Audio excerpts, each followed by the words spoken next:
Hey everybody, what's going on? Hellmite here, bringing you another video from Grab the Lantern today. It's Tuesday and the patch notes for patch 11.6 have gone live, which means it's time to count down the top 5 changes in this week's patch. As always, I'll be letting you guys know what the biggest, most impactful, or generally speaking, the most important changes were in this week's patch, and letting you guys know how it will affect your games going forward. We're going to go ahead and start up at the top here with the Akali changes. Now, I've recently talked about these already, so I'm not going to spend too much time on them, but generally speaking, these changes are trading off her early game power for mid to late game scaling. Akali's going to get a lot more Qs at max rank than she did before, especially because her W now grants her energy as opposed to just refunding it, so she can open with a W to get all of her energy and then really brawl some people out with constant queuing into backing away to get her passive resets into more damage.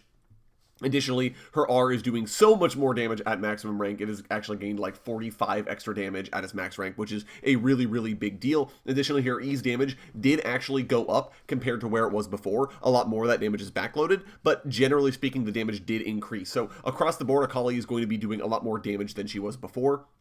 By way of compensation, though, Akali's early game is going to be a lot worse. She now has a higher energy cost on Q at rank 1, so she's going to get a lot fewer Qs until she's able to get that cooldown, or the energy cost all the way down because of that rank increase. And in addition, her health stat has taken a huge nerf at level 1. She's down to 500 base health from 575, but a lot of that health is coming back to her in the form of health growth, which will allow her to basically recoup and then have more health than she had previously before this patch. So generally, Akali is going to feel a lot weaker in lane and a lot weaker for the first few levels, but by the time you start hitting level 9 and getting into your mid-game power spikes, Akali will feel significantly better to play before, so that's going for her forwards. Second up on the big changes here, we go on to Xin Zhao. Now, Xin Zhao has had a couple of changes here aimed at both revitalizing his fighter builds while also opening up AP Xin Zhao as a thing, apparently. AP Xin Zhao has some weird adjustments here. The healing AP ratio on his passive has been buffed, but also he now has an AP ratio on Wind Before Lightning. And on Crescent Guard, the AP ratio has been added at 110%. So I really feel like this is sort of a burst assassin combo if you're going to play AP Xin Zhao, where he E's you, he R's you, he W's you, he gets an auto attack in there for Lichbane proc, he probably kills you from there. Some weird stuff, so it's definitely more viable than before. I don't know that it's going to be good, but hey, it's more possible now. More importantly, though, the fighter changes have seen Xin Zhao lose a little bit of healing from his passive and a little bit of base damage off a 3-talent strike in exchange for a lot of tweaks to both his W and his E. W is a lot more reliable now. It doesn't scale with his attack speed, so technically it's slightly slower than if he had built a lot of attack speed, but it has a faster projectile speed, longer range, and a shorter cooldown, especially if he's ranking it up, and it now challenges enemies that the second hit strikes. Why is this relevant? Because E now has extended range against challenged enemies. What this means is Xin Zhao now has a lot more ways to gank. He can simply walk in a lane to look for a 3-talent strike on you, he can dash on you instantly, or he can fish for a W to slow you and then get that boosted range dash. So a lot more creative ways for Xin Zhao to play around the game. So definitely looking forward to seeing how this affects his AD fighter builds. Going on to talk about items here, as there were a lot of item changes on this patch, and they're almost all worth talking about, but moving on to the two biggest ones here, the Seeker's Arm Guard changes and the Verdant Barrier changes. Now, these two items were obscenely gold efficient and effective at keeping AP mages safe in laning phase from assassins of both the AD and AP varieties. I mean, you straight up could not stop these champions from scaling once they have these items, because a smart opponent is just going to farm them up to maximum stats, and these were obscenely gold efficient, like 160% gold efficient at maximum stacks or something like that. Crazy. So even though they've been nerfed, they are still gold efficient. They are still one of the best ways in business at protecting yourself if you are playing an AP mage from an assassin or from an aggressive pick early on, but they're not going to be nearly the auto win button that they used to be. So you definitely don't feel like they're just going to shut out meaningful interaction. If you are playing something like a Zed and your opponent gets a Seeker's Arm Guard, that's not just an auto lose button for you anymore. It's still going to be good at countering what you're trying to do, but it also isn't going to just shut you out of the game entirely. So I like where these nerfs were aimed.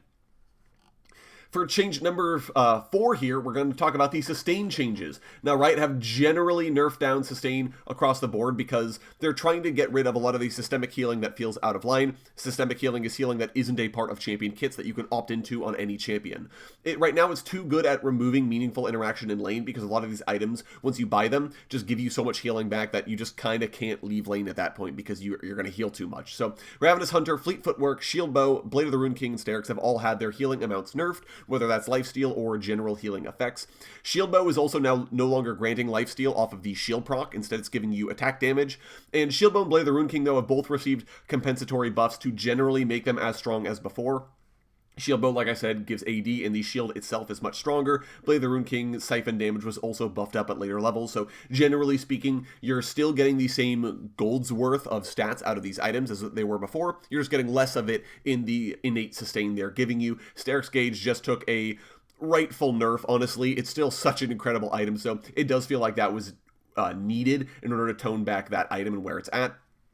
I've already talked a little bit about Ravenous Hunter, but it no longer grants any Omni Vamp. When you take it, you have to get stacks on it, so I generally feel like it's not even worth taking anymore, but that might just be me. We'll kind of see where it lands after these changes.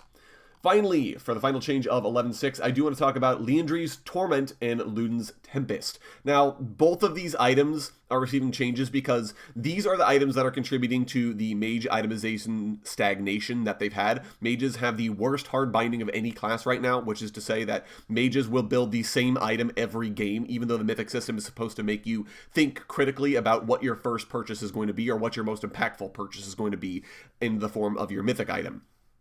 But the problem is, these two items were basically giving mages everything they wanted, so there was really no reason to buy anything else if you were able to abuse Liandry's or if you were able to abuse Luden's. So Riot have changed this now, so ideally, these have slightly broader pools of users. Liandry's Anguish is now giving you bonus damage instead of magic penetration on burning targets. This doesn't sound very relevant, but it's because the bonus damage, you have to be able to do damage for that bonus damage to then amplify. If the enemy champion has built a ton of MR, you're not going to be able to do that much extra bonus damage because you're not doing damage to them in the first place, whereas the magic penetration would remove that magic resistance that they built up and thereby allow you to do damage to them regardless. So this is going to make Liandry's Anguish significantly worse at just being a one by wonder. You really kind of need to be committing to higher AP builds in order to make this item function, especially against more beefy targets, and it doesn't completely shut them out either. So this does eliminate some of its synergies with Demonic Embrace, for example. So it's definitely a better item across the board for champions who want to be opting into the tank busting stats and not necessarily just because they are a dot mage and this is a dot. Luden's Tempest also now works like Arcane Comet, where the cooldown on the passive decreases every time you damage them with damage a champion with an ability. So if you land a brand ability on a champion, the blaze constantly ticks on them, and then it reduces the echo's cooldown by half a second up to 3 seconds per ability. So you're really able to proc Luden's Tempest a lot more often if you are a dot mage, which does open it up to dot mages as a potential option. I don't know if this is going to fix the problems that mages are having, if it'll fix their bad habits of building the exact same item every game, but hopefully it's a good start, I feel like, and hopefully it will eventually rectify those issues. And that's going to be it for me today, guys. Those are the top 5 changes of patch 11.6. Let me know what you're most excited for in this patch down in the comment section below. Would love to hear your thoughts or if there are any changes you felt should have made the list. If you enjoyed the video today, go ahead and leave a like. And if you really enjoyed the video, consider subscribing. I upload a video every Monday, Friday, and on patch days as well. Once again, thank you guys so very much for watching. I do appreciate it. And I'll talk to you all later.